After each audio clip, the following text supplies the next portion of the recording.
CGTN, China Global Television Network.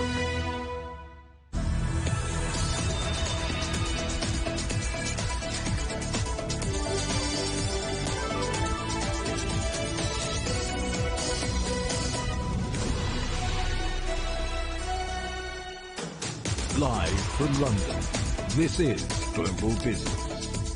Hello and welcome to the program. I'm Andrew Wilson. And I'm Li Jianhua. Our top stories. In a surprise move, China's central bank cuts key interest rates, hoping to shore up a faltering economic recovery. Russia's central bank hikes interest rates in an emergency move after the ruble hits a 16-month low. Swiss banking giant UBS is hit with a $1.4 billion fine over charges going back to the 2008 global financial crisis. China's new AI regulatory measures take effect in a balancing act between controlling the fast-growing technology and supporting its development.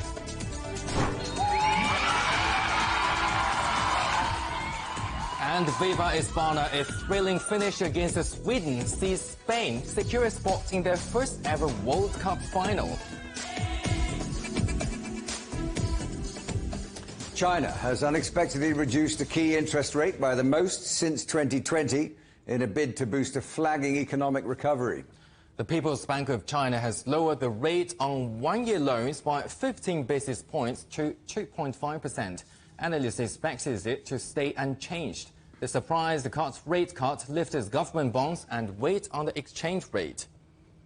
The announcement came just before a slew of disappointing data. Retail sales growth slowed to 2.5% compared to July a year ago, worse than the median forecast of 4%. Industrial production did increase by 3.7% in July's year-on-year data, but that fell short of the average estimate of 4.3%. China's property debt crisis is deepening, with investment falling 8.5% in the first 7 months compared to the same period last year. Well, funds raised by the country's property developers were down 11.2%. The National Bureau of Statistics sought to reinsure investors, but saying risks for property developers can be gradually resolved. Some real estate companies are facing certain difficulties, especially leading companies with debt risks being somewhat exposed. However, it's important to recognise these issues are temporary. As the market adjustment come into play, policies are optimised. The risks for real estate companies are expected to be gradually resolved.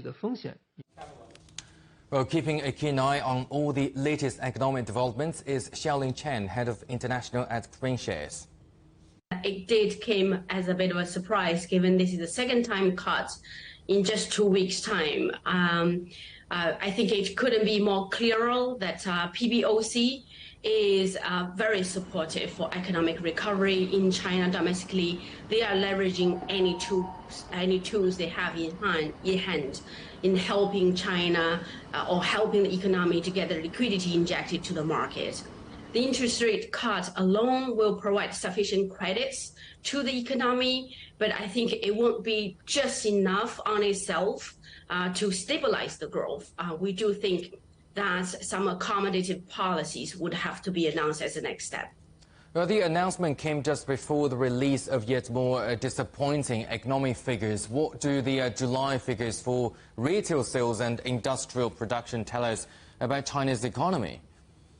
The macro environment is challenging, both domestically and externally. I think those data shows in exports order, in retail sales, in some even some of the data in industrial activities all showed some sort of weakness in July. It's not a surprise during the weather conditions happened in China, and also the data we have seen prior months.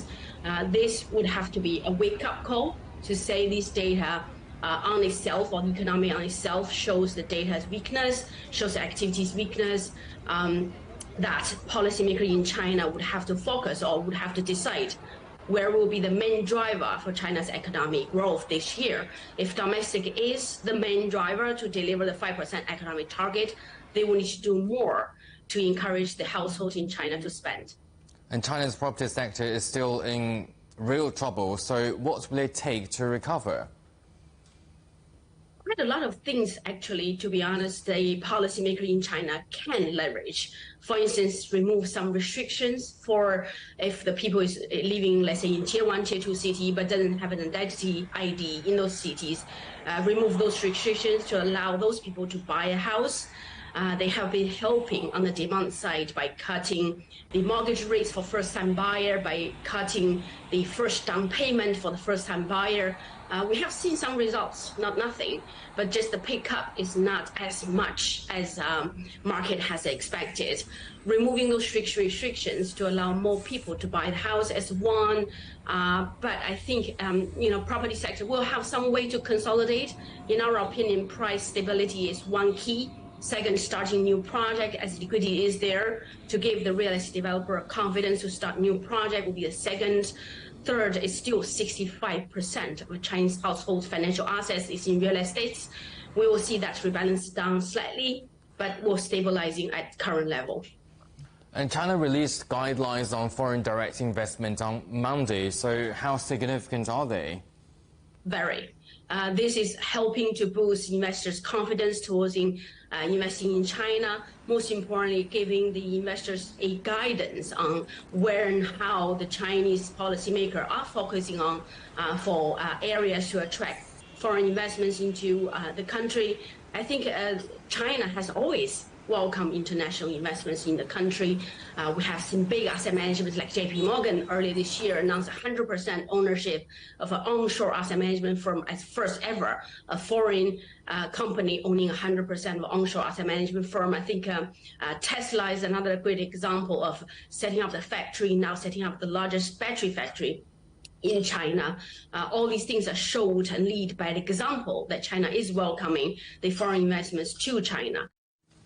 China's been working to open up its economy in an effort to attract foreign investment, and it seems that Italy is taking notice. As CGTN's Late Round reports, some Italian companies are taking the opportunity to expand their footprints across China.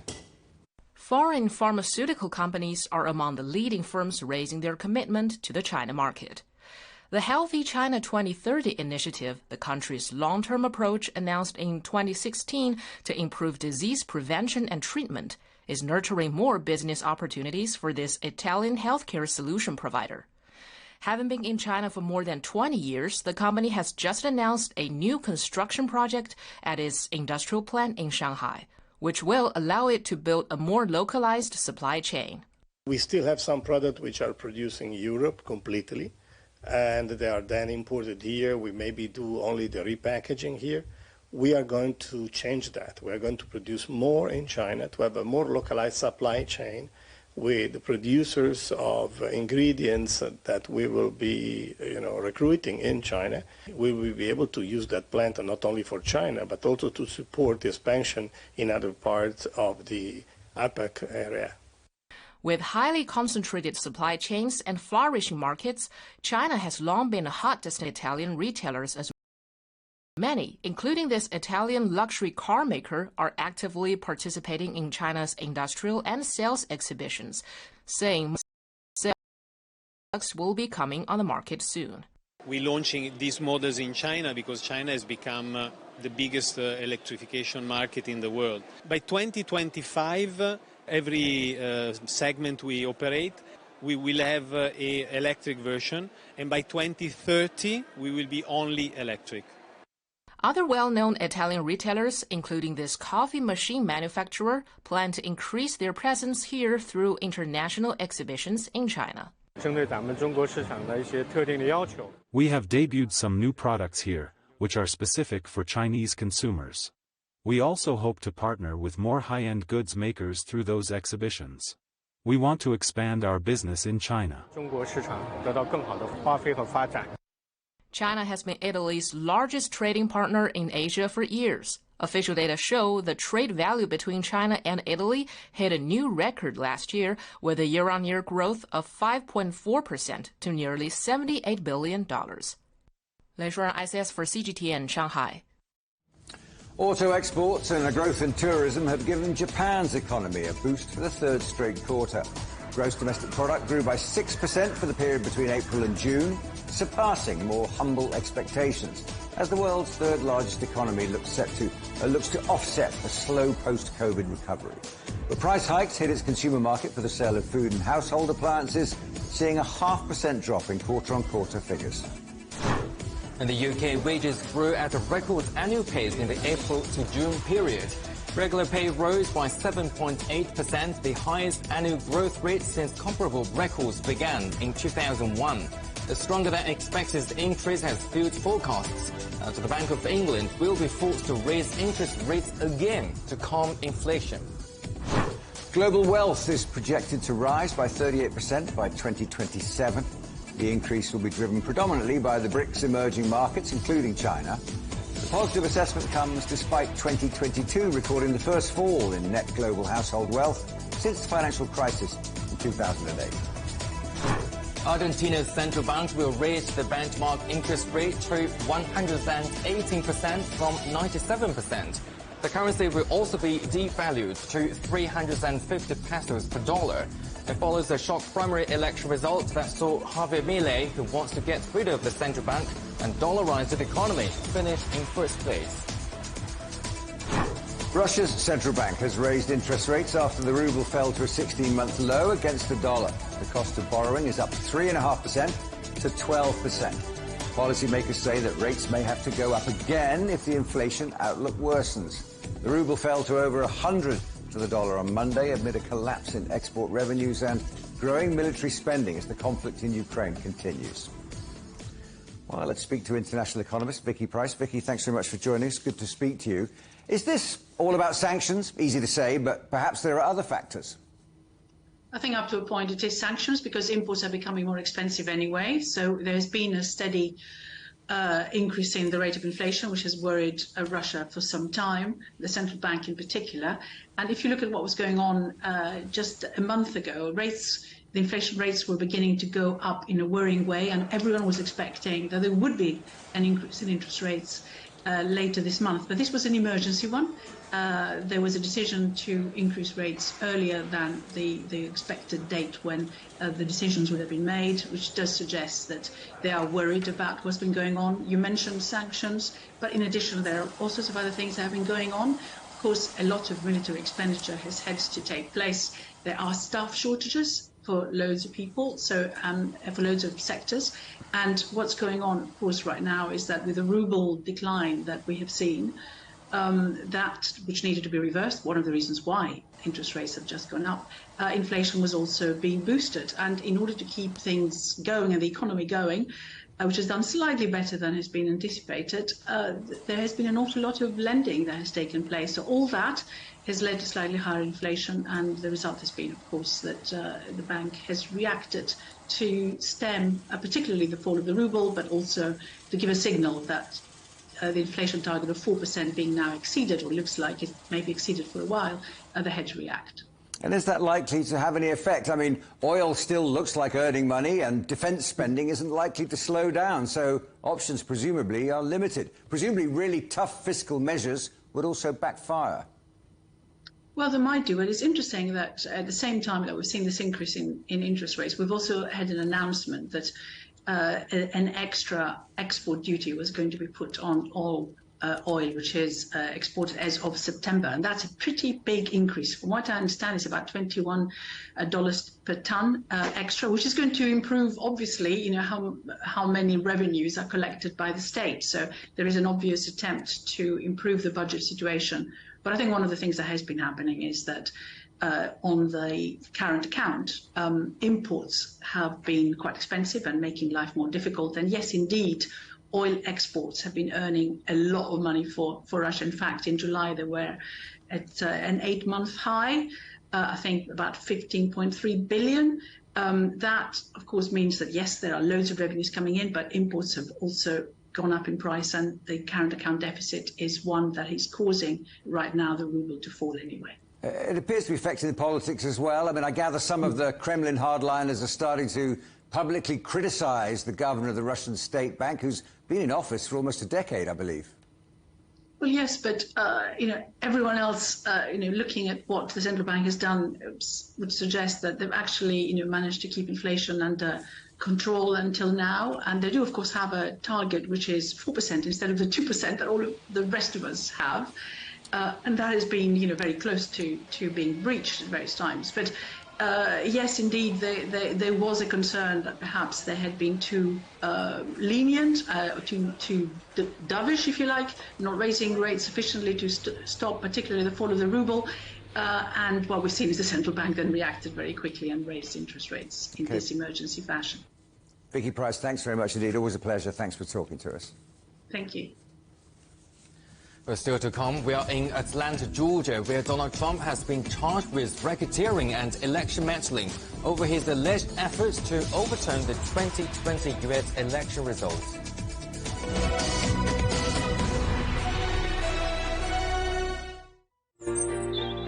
Ever wondered what's the difference between a bear and a bull market?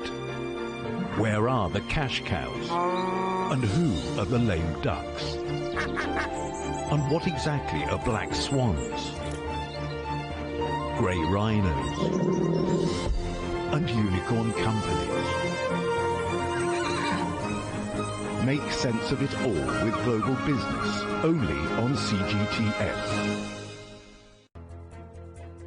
There's a new agenda for a new world, accelerating change in almost every part of our lives. It's shifting the norms of how we work, travel, and connect. How we think, interact, and develop. It's a new reality, a new agenda with me, Juliette Mann. Events have consequences. Words create impact. One more offensive in a long line of battles that's been ongoing for more... Just got to be careful here with some gunshots. Excuse us. The world today matters for your world tomorrow. The number of casualties is growing quickly. Why, this is one of the hardest hit towns in the region. The world today, every day on CGTN.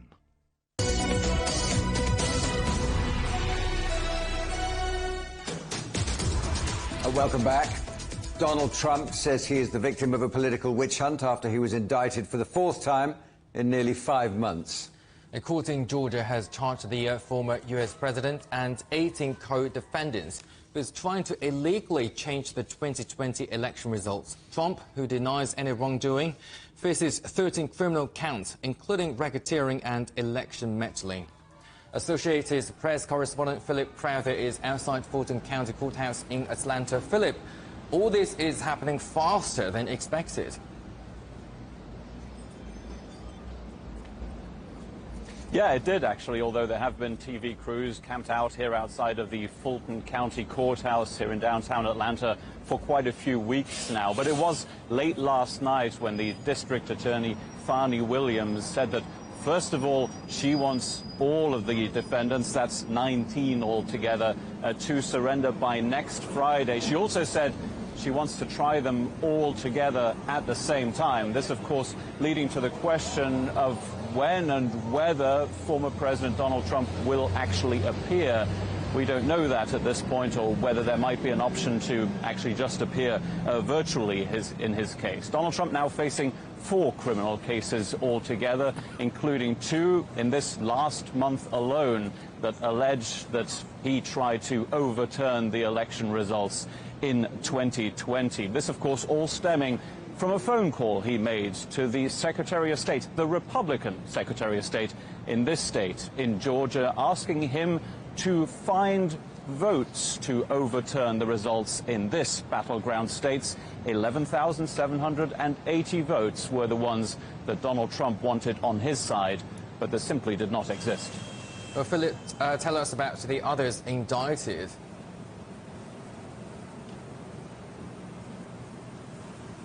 Yeah, it's Donald Trump, the former president, plus 18 others, a criminal enterprise that they all constituted together, according to the prosecutors here. Now, some of those involved here are accused of, for example, harassing an election worker, but also trying to pressure lawmakers here in the state of Georgia to ignore the voters' will which in this battleground state was voting for Joe Biden to become the next president. Also, one lawyer for Donald Trump stands accused here of trying to get data from voting machines in one rural county here in Georgia. Now, those people, those 18, it includes a few names that you will have heard before.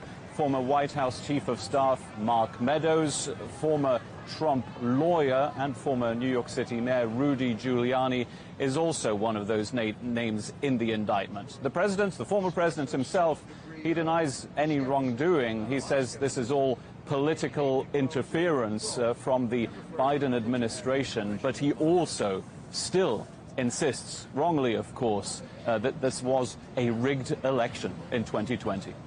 Well, thanks, Philip. That is Associated Press correspondent Philip Crowther in Atlanta.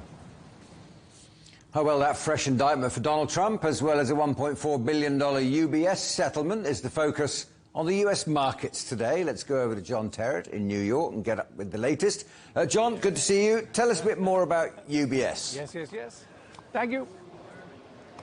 Andrew Chenhua, yes, here we are on the floor of the exchange. Now, UBS, you will remember, was the savior of Credit Suisse. Do you remember we had the regional banking crisis in America a couple of months ago, around about March time, and then we were working at the weekend while they were sorting that out, and then we had an international banking crisis where it looked like Credit Suisse, a giant Swiss bank, was going to basically destabilize the entire banking system. So UBS stepped in to the tune of $3.2 billion with a very lot of help, a huge amount of help from the Swiss authorities themselves. And we know UBS here on the exchange because they've had a booth here for years and years and years. And their main trader is a man called Art Cashin, who doesn't come every day now because he's not been very well after an accident, but he's very well known on Wall Street. So UBS very well represented here.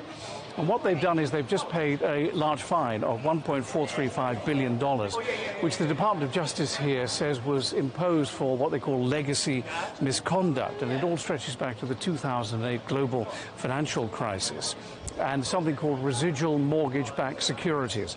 Now, the Department of Justice alleged, and UBS has paid a fine for, allegedly misleading clients, selling them mortgage-backed securities or encouraging them to buy them, even though they knew, as did many others on Wall Street at the time, that they were a little bit suspect. Now, if I could do it, I'll do it in one sentence for you. But basically what happened was somebody in the build-up to 2008 thought it would be a jolly good idea to sell mortgages to people who very badly wanted them, but who couldn't speak English very well. That was essentially the problem.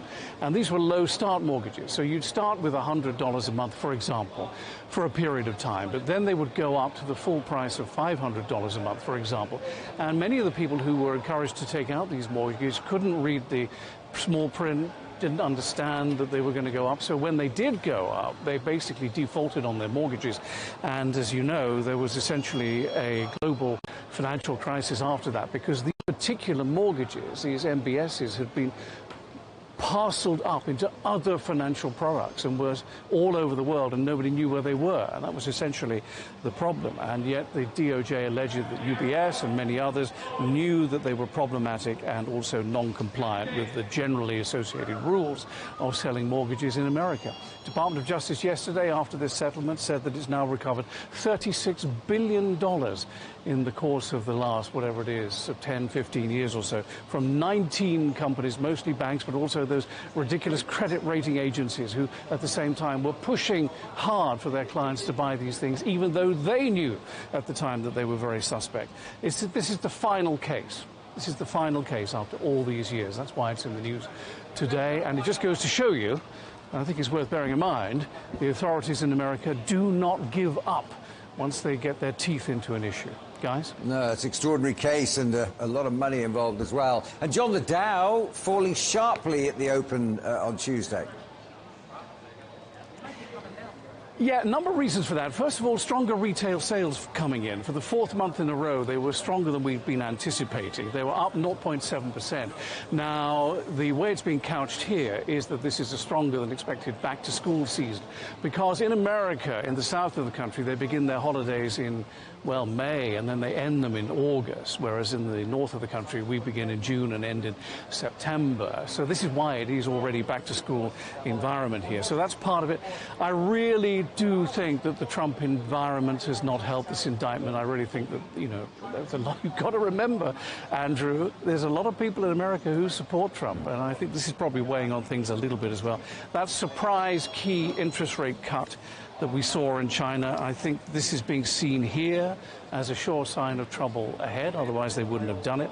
And Home Depot, a major Dow Jones component, basically telling us that their profits and their sales beat expectations, but big ticket items like bathrooms and kitchens, sales for that are down, so that would indicate a slowing down in the economy, though they think the medium to long-term growth is going to be okay. Anyway, you put all that together and we're back to where we were before we was, which is to say some indication that things are slowing and others suggesting that they're not, which is what the central bank wants. Anyway, for all those reasons, the Dow is now down 86 points, correction, and the S&P 500 is down 34 points. So that's the story of the day so far. OK, John, thanks very much indeed. John Terrett there at the Stock Exchange for us. China's Defense Minister Li Shangfu is in Moscow for meetings with top military figures. Li gave a speech at the Moscow Conference on International Security ahead of his trip to Belarus. Dasha Chernyshova has the latest from Moscow.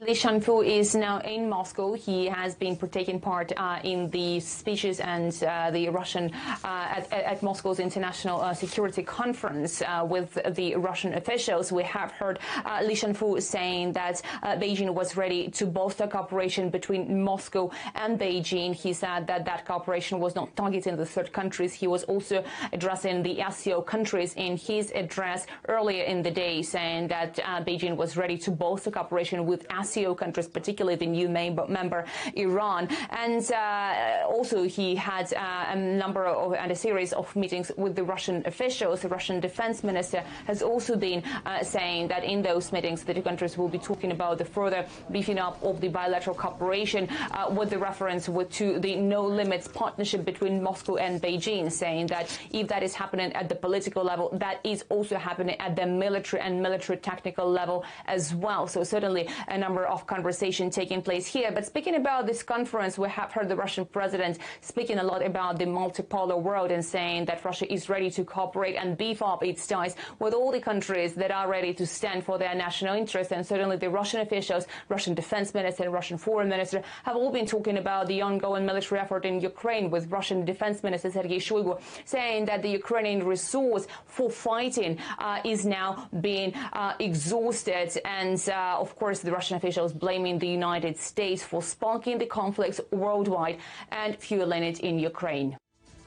Poland has held its biggest military parade in decades amid rising border tensions with neighbouring Belarus.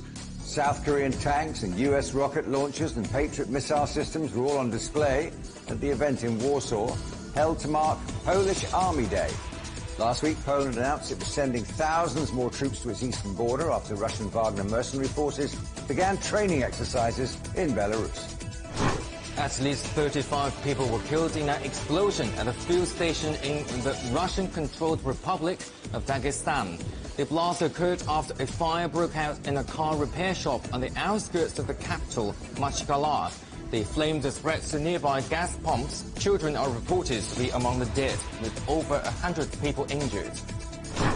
Hundreds of migrants have arrived on the small Italian island of Lampedusa. Some were rescued by the Coast Guard, while others were picked up by non-profit rescue ships and private vessels. The latest arrivals come after more than 1,000 people landed on the tiny island over the weekend. Locals have complained that the migrant reception centre on Lampedusa has reached capacity and say more help is needed.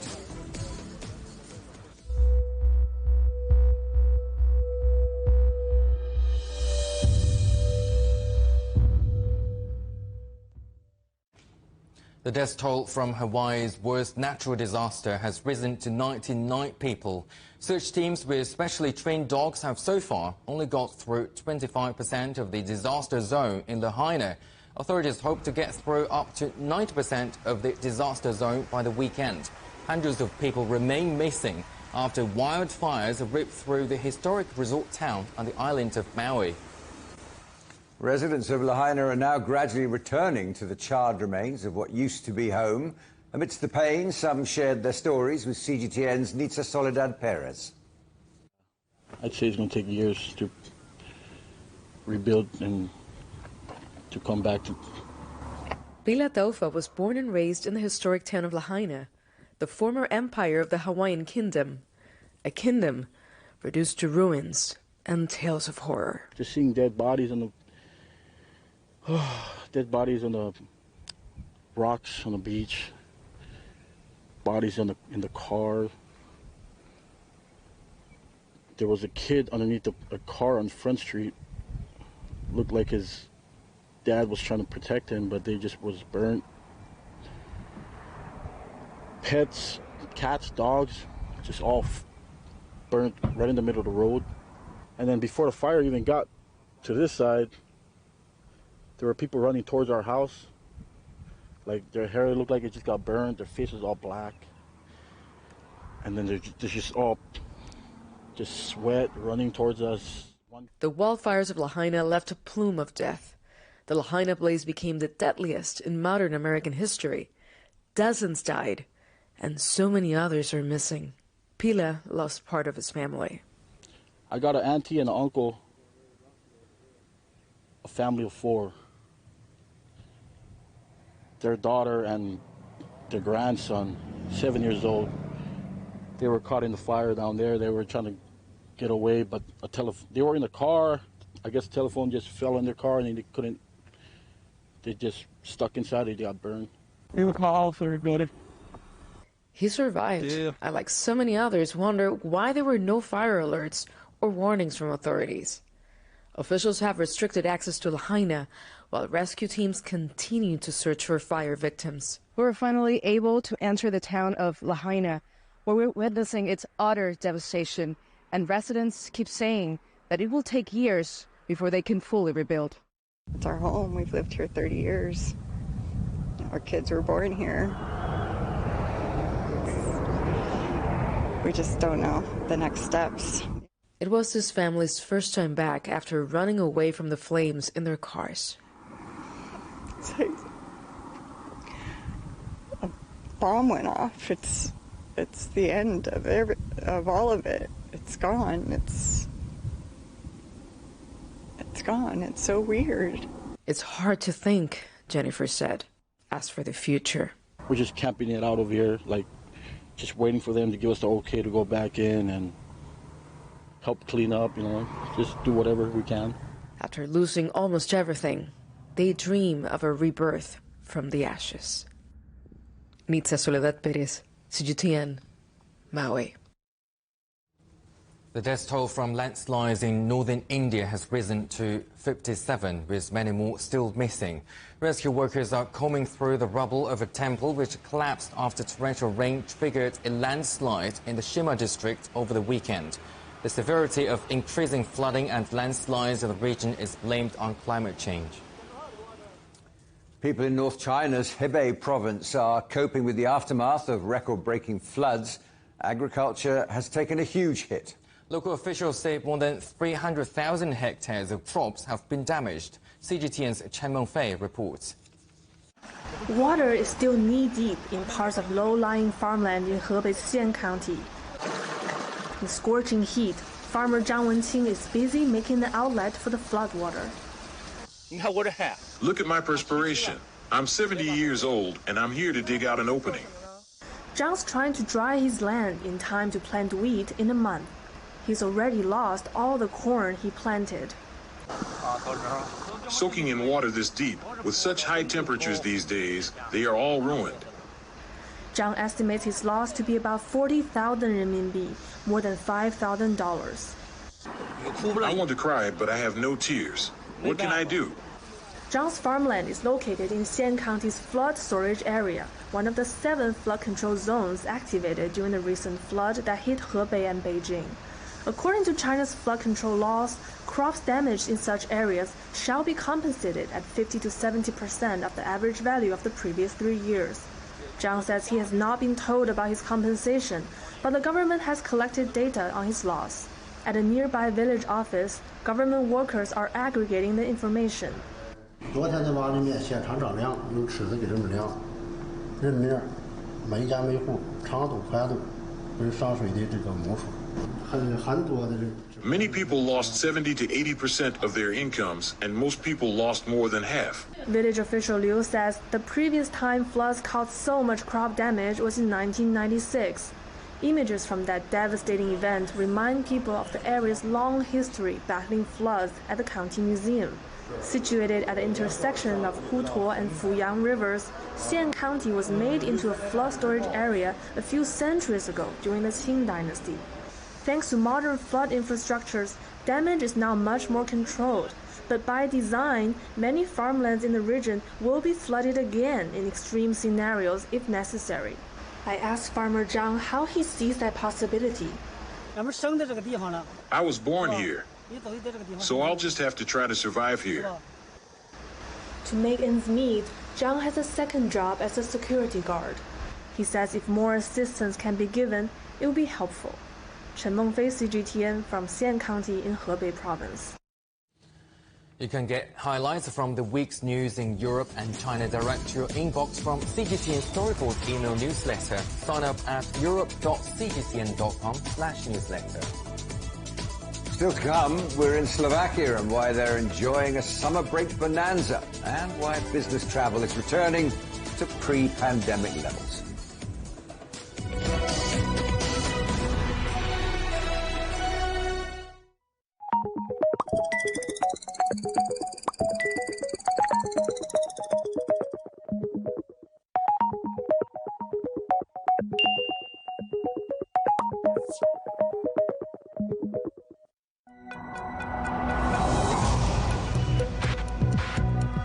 Each day, there are millions of stories.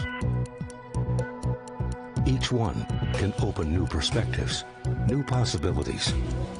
Wherever you look, we are there to see, discover, explore. We put the pieces together to find what really matters to you, all around the world, all around the clock. Our reporters are at home across the globe. From our headquarters in Beijing and production centers in Washington, Nairobi, and London, China Global Television Network. Stories from across the globe, reaching people across the globe. CGTN. See the difference. What do we mean when we talk about the difference? Brazen axe. The difference is in the detail, the background, Defense ministers from the wider angle and perspective of every story. Wherever the story may be. CGTN. See the difference.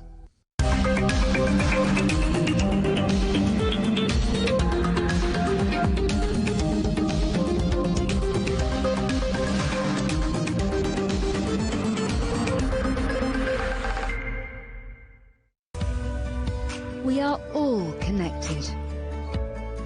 Across borders, across continents, connected by ideas, a shared humanity. Stay connected.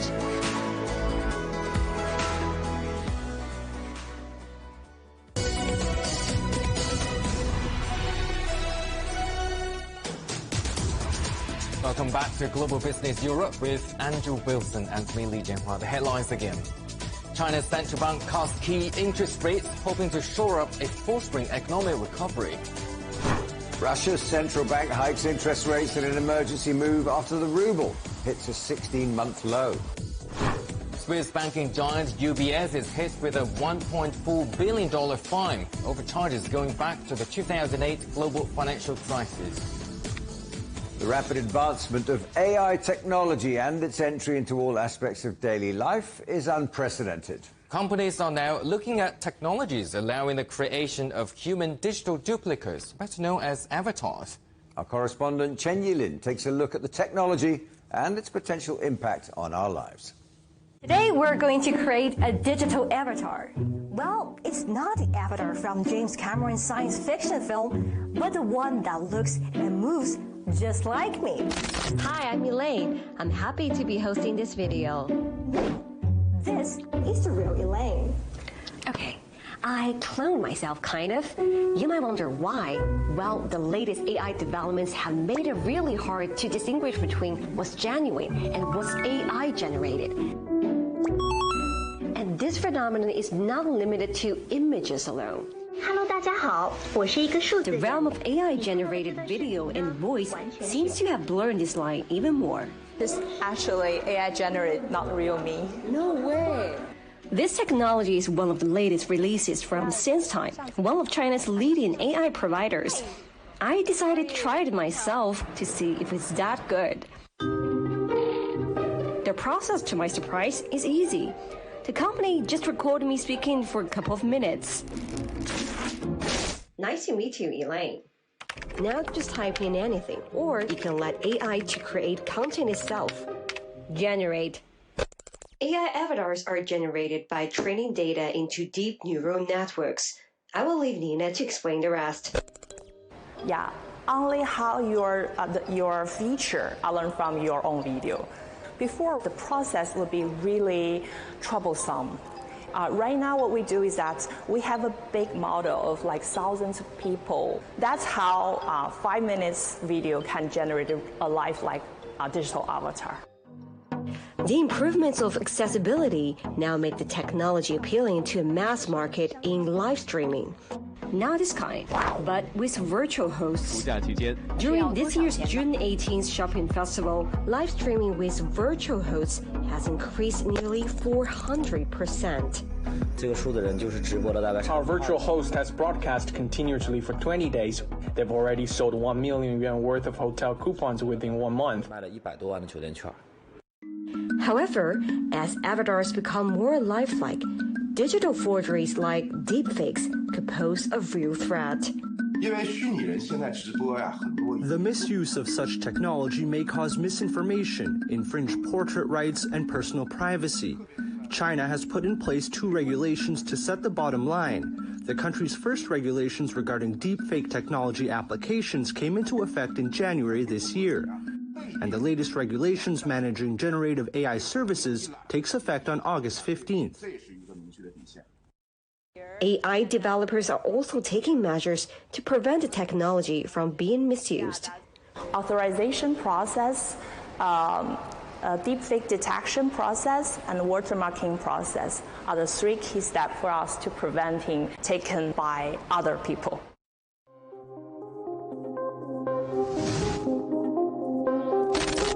Industry reports predict that China's virtual avatar market will reach nearly $40 billion by 2030. So, where is this technology leading us?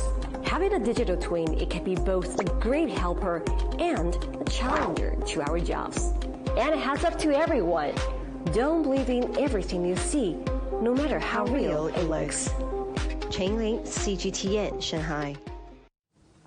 Well, it seems like I'm about to lose my job pretty soon. Meanwhile, new AI regulations have come into force in China as Beijing tries to balance controlling the faster-growing technology with supporting its development. The rules require AI providers to register their services and undergo a security review, and artificially created content must now be labeled. Virginia Dignam is Professor of Responsible Artificial Intelligence at Sweden's Umeå School of Business, Economics and Statistics. I think the concerns with AI are global, and it's not some things that they know more than what we don't know. For instance, in Europe, there is also a lot of work going on regulations, as well as in UK and United States. The concerns are, I think, mostly the fact that AI is becoming an ubiquitous technology, and a technology that is being used in many different types of applications and services. And we do need to ensure that these applications, this service, are transparent, are ensuring, are fair to taking all the different users and all different situations in a fair and just and way. We need to take into account issues, concerns around bias, around lack of inclusion, about lack of participation. So in a sense, we need to make sure that the development and use of AI is aligned with our ethical principles and our democratic values. Do you think the government is trying to slow down the development of generative AI? How can regulations strike a balance between fostering innovation and ensuring responsible AI development? I think that we tend to understand regulation as prohibitions. The regulations don't necessarily have to be prohibitions, have to be blocks into the development and innovation.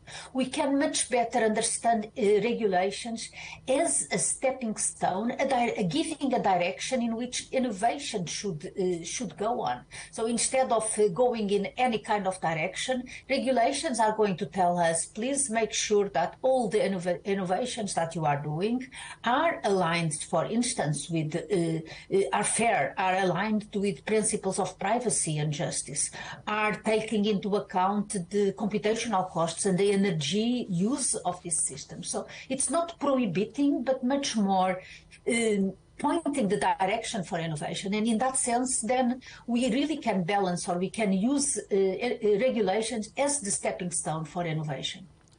Yeah, AI is a global phenomenon and its impacts transcend borders, as we can see. So how important is international collaboration? It is crucial. I mean, it is indeed something which is cross borders. All of us use AI, developed and designed and existing in different parts of the world. So we do need to make sure that the standards are global, and that also the agencies or the institutions that are going to ensure that the regulations are taken into account are also designed in an international way. Issues like the computational costs, the energy costs of AI, is something that needs to be taken into account in a global way. Business travel is expected to surpass pre-pandemic levels by 2024, 2 years earlier than originally predicted. The Global Travel Association has forecast an accelerated rebound in corporate travel spending, driven by the return of face-to-face meetings. Spending will hit $1.4 trillion next year. As the summer tourism season hits its peak across Europe, the cost of living is having a big impact. With a traditional Mediterranean vacation now unaffordable for many, tourists are traveling elsewhere for their summer break. One of the countries that benefits from this is Slovakia, with many resorts reopening to cope with the extra demand. Our correspondent Aljoša Milinković has more. An aqua park in the town of Poprad is fully packed with visitors. Located on the foothills of the High Tatra Mountains, on a busy day, it accommodates up to 5,000 people. Most of them came from neighboring Poland and Hungary. The situation with the inflation and the war and everything, like the economic situation, has raised the prices all over Europe, not only in the popular destinations. So everybody's like thinking to find maybe more affordable holiday, which in High Tatras it is. The tourists here say that inflation has pushed the costs of vacation in the popular ski resorts on the Adriatic coast to new heights. So staying closer to home for many became a cost-effective option. And the Tatra Mountains have something to offer them.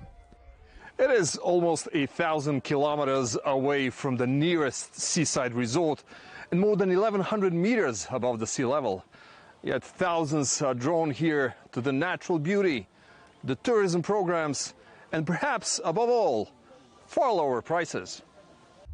During the winter, this hilltop is full of skiers. But these days, they are replaced by hikers and tourists who want something different, including a festival celebrating the local culture. I think that Slovakia belongs to the value for money category. It's very attractive, even in these economically difficult times in Europe, which suffers from over-tourism. And all cities, especially the smaller ones, are overcrowded. Our country can offer peace and security. Local hotels expect this year's numbers to surpass the pre-pandemic record season of 2019. So far, it seems that inflation rates and the rising costs of living work in their favor as more tourists choose mountains and aquaparks over sunsets and sea resorts. Aljosha Milenkovic, CGTN, High Tatra Mountains. Coming up on CGTN, China marks its first National Ecology Day. More details after the break.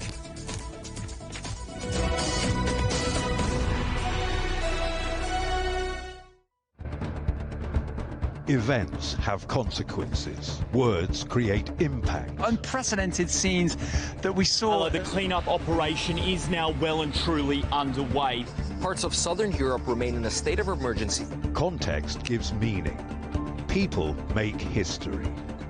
Far more than 1,000 people have come here today. But authorities are still on high alert. So into the attention of world leaders. A complex world demands a comprehensive view. But with the cleanup efforts more or less under control, the economic impact is bound to ripple across the country. There's plastic pollution everywhere. Because the world today matters for your world tomorrow. This is the living area of the crew. And in these mountains, they recently finished building a power plant. Well, this is something completely different. The world today, every day on CGTN.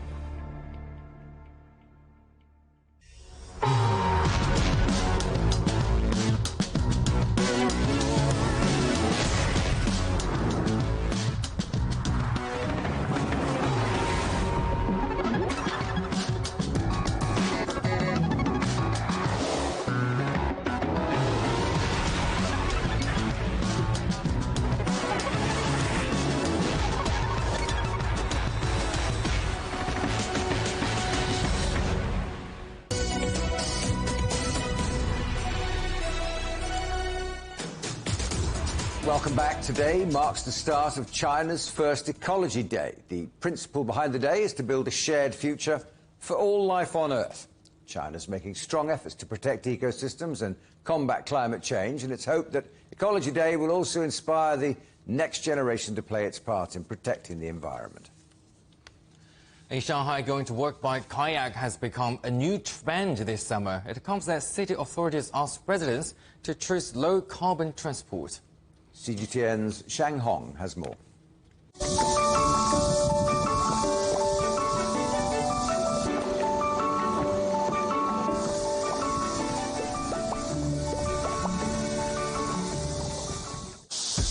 My name is Ivan Lee. I work in medical equipment. So far, I kayak to work twice or 3 times a week.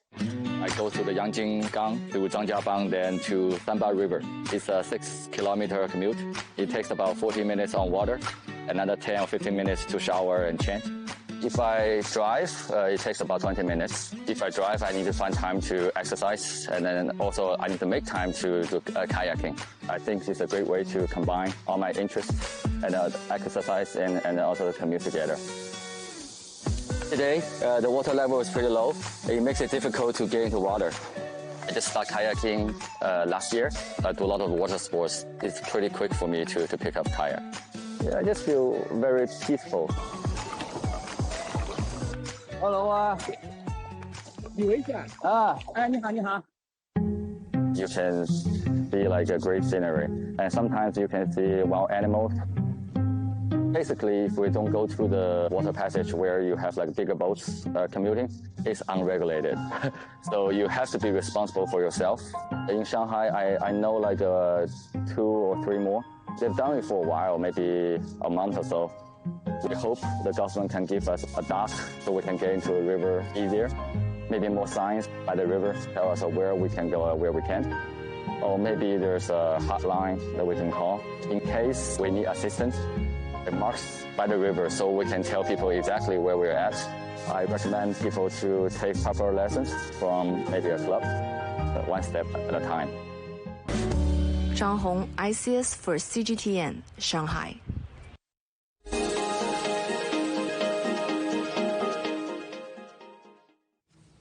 Spain have reached their first Women's World Cup final after a dramatic last few minutes in their game against Sweden. Salma Parayuelo appeared to have given Spain the victory when she scored with 9 minutes remaining. But with the clock ticking down, Sweden then equalised in the 88th minute and the game looked set for extra time, only for Spain to make it 2-1 just a minute later through their captain Olga Carmona. Spain will play either England or co-host Australia in Sunday's World Cup final. The teams play their semi-final in Sydney on Wednesday, and excitement around the Aussie women's side, known as the Matildas, is reaching fever pitch. They made history with their penalty shootout victory against France. Fans and players are hungry for more. Our correspondent Siobhan McCall reports. Matilda's fever is sweeping across Australia.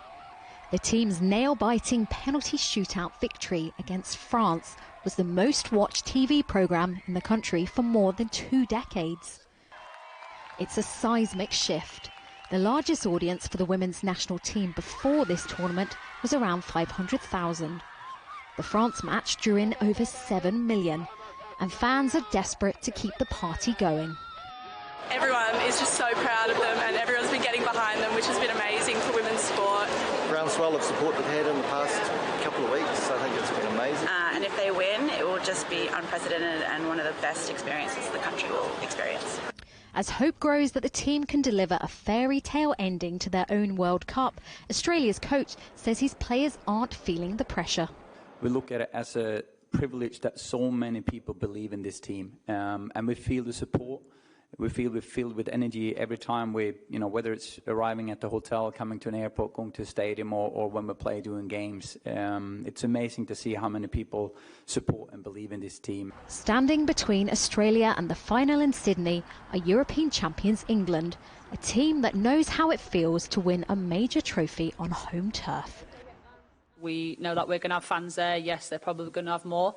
But like I said, we've been in these moments before, and as players we embrace these moments, and it's all about us just, like I said, sticking to tasks, executing the game plan, and yeah, embracing the moment. It's a semi-final, it's a World Cup. You want that environment, you want it to be tense, you want it to be noisy. It's a proud moment in the women's game where people turn on the TV back home and they see what an incredible atmosphere we've created. England and Australia have long been sporting rivals in cricket and in rugby. But this is by far the two countries' biggest ever meeting in football. And for one of the teams, it's also going to go down as a big moment in Women's World Cup history. Siobhan McCall, CGTN. And even the local wildlife is showing its support for Australia. One koala bear, who was given the name Matilda just before the team's crucial win against Canada in the group stage, has been a lucky charm so far. She was given the tough task of predicting Australia or England to win on Wednesday, but she didn't even have to think, heading straight over to the green and gold scarf of her homeland. We'll find out. Here are the headlines. What? We'll find out tomorrow. Yeah, we will. Headlines again. China's central bank cuts key interest rates, hoping to shore up a faltering economic recovery. Russia's central bank hikes interest rates in an emergency move after the ruble hits a 16-month low.